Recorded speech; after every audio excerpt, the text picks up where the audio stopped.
नंदनवन जंगल में बंटी नाम का गरीब किसान कबूतर अपने परिवार के साथ रहता था। एक दिन जोरों की बारिश होती है जिसमें उसका घोंसला पूरी तरह से टूट जाता है।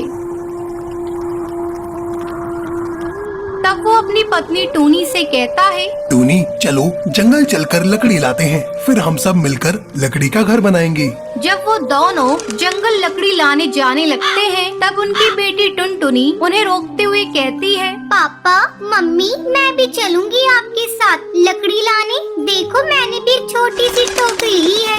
बेटा तू जंगल जाकर क्या करेगी? हम दोनों तो जा ही रहे हैं। तू यहीं रहकर गोलू का ध्यान रख। तू देख रही है ना अपना घोंसला टूट गया है। शाम होने से पहले जल्दी लकड़ी लाना है, घर भी तो बनाना है। ठीक है माँ, आप लोग जाओ, मैं गोलू का ध्यान रख लूंगी। बंटी और टूनी जंगल लकड़ी लेने चले जाते हैं और टुनटुनी अपने भाई गोलू को संभाल रही थी। तभी गोलू जोर जोर से रोने लगता है। मत रो गोलू, मैं अभी तेरे लिए दाना लेकर आती हूँ। तुझे भूख लगी है ना, तो थोड़ी देर रुक, मैं दाना लेकर आती हूँ। टुनटुनी अपने भाई के लिए दाना लेने जाती है। तभी जंगली बिल्ली गोलू पर हमला कर देती है। गोलू जोर जोर से रोने लगता है। जब टुनटुनी दाना लेकर आती है तो वो देखती है कि उसका भाई बुरी तरह से जख्मी पड़ा है और वो अपनी माँ टूनी को पुकारने लगती है। माँ देखो ना, गोलू को किसने जख्मी कर दिया। माँ कहाँ हो? माँ जल्दी आओ। तभी बंटी कबूतर और टूनी लकड़ी लेकर वहाँ आते हैं। बेटा तू क्यों रो रही है? क्या हो गया? माँ किसी ने गोलू को घायल कर दिया है। बंटी जल्दी चलो, गोलू को डॉक्टर के पास ले चलते हैं। लगता है किसी जानवर ने इस पर हमला कर दिया है। हाँ टूनी, पहले गोलू को डॉक्टर के पास ले चलते हैं, फिर हम लोग लकड़ी का घर बनाएंगे। गोलू की हालत देखकर डॉक्टर उन्हें बताती है, जब बच्चे को किसी जानवर ने घायल किया उस समय आप लोग कहाँ थे? ये बच्चा पूरी तरह जख्मी है। डॉक्टर साहब हमारा घर टूट गया था, इसलिए हम लोग लकड़ी लाने के लिए जंगल गए थे ताकि एक लकड़ी का घर बनाकर उसमें आराम से रह सके। ठीक है, मैं बच्चे को सुई लगा देती हूँ। समय समय पर आकर आपको इसको सुई लगवाते रहना है, ये जल्दी ठीक हो जाएगा। टूनी और बंटी कबूतर अपने बेटे को घर लेकर आते हैं और फिर लकड़ी का घर बनाने लगते हैं। कड़ी मेहनत के बाद उनका लकड़ी का घर बनकर तैयार हो जाता है। तब टूनी बंटी से कहती है, बंटी ये घर तो बहुत सुंदर बना है, अब हमारे बच्चे आराम से रह सकते हैं।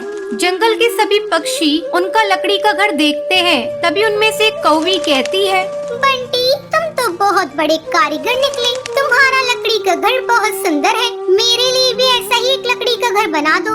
हाँ हाँ क्यों नहीं, मेरे पति जरूर आपका भी लकड़ी का घर बना देंगे। टूनी, मैं बंटी को घर बनाने के लिए अच्छे दाने और चावल दूंगा।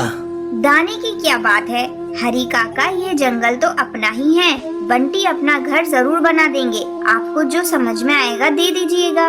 धीरे धीरे जंगल के पक्षी बारिश और तेज हवा से बचने के लिए लकड़ी का घर बनवाने लगते हैं। बंटी भाई, तुम तो लकड़ी का घर ऐसा बनाते हो जैसा कोई कारीगर भी ना बना पाए। इसकी खूबसूरती के आगे तो पक्के घोंसले भी फेल हैं। लकड़ी के घर में इतनी ठंडक है कि गर्मी का एहसास ही नहीं होता। बंटी को लकड़ी के घर बनाने के लिए दूर दूर से ऑर्डर मिलने लगते हैं। ये सब देखकर टूनी बहुत ही खुश होती है।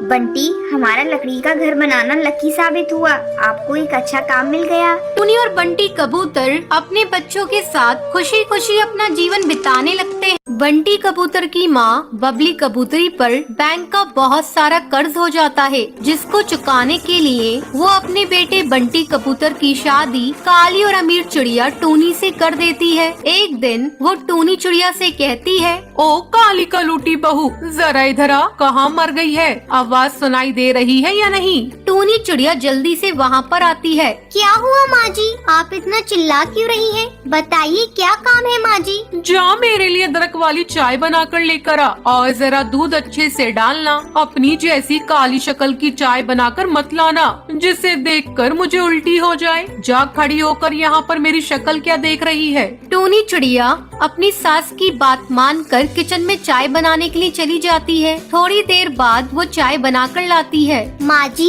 ये लीजिए आपकी अदरक वाली चाय, और जरा पी कर बताइए कैसी बनी है?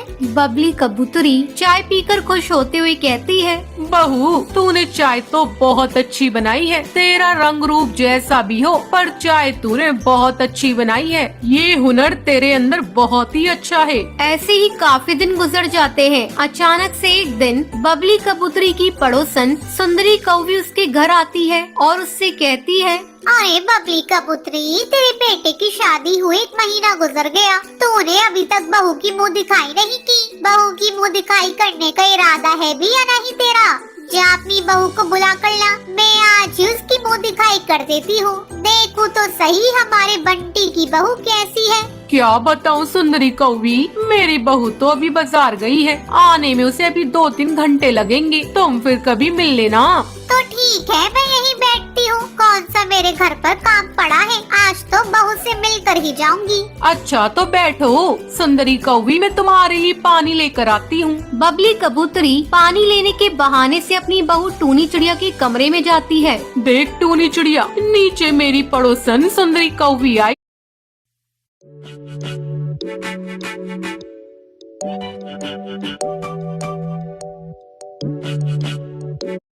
है तेरी मुंह दिखाई करने के लिए, और मैं नहीं चाहती वो तेरी मुंह दिखाई करके पूरे जंगल में मेरी बदनामी करे। माँ जी अगर वो मेरी मुंह दिखाई कर देंगी तो इसमें आपकी बदनामी कैसे होगी? चुप कल मुही, तूने अपना चेहरा कभी आईने में देखा भी है नहीं? ऐसा लगता है जैसे काला भुजा हुआ कोयला है। खबरदार, जब तक मैं ना कहूँ तो अपने कमरे से बाहर मत निकलना। बबली कबूतरी पानी लेकर सुंदरी कौवी को देती है। ये लो सुंदरी कौवी, पानी पी लो। मैंने कहा ना तुम कब तक मेरी बहू का इंतजार करोगी, उसे काफी देर लगेगी आने में। अच्छा बबली कबूतरी, मैं चलती हूँ। इसी तरह 2 हफ्ते गुजर जाते हैं। अचानक एक दिन सुंदरी कौवी अपने साथ जंगल की कुछ चिड़ियाओं को लेकर बबली कबूतरी के घोंसले में पहुंच जाती है। वो उसका दरवाजा बजाती है। उस समय बंटी और बबली लंच कर रहे थे। अरे टूनी चिड़िया, जरा दरवाजा खोलकर देख तो लो कौन आया है। टूनी चिड़िया दरवाजा खोलती है।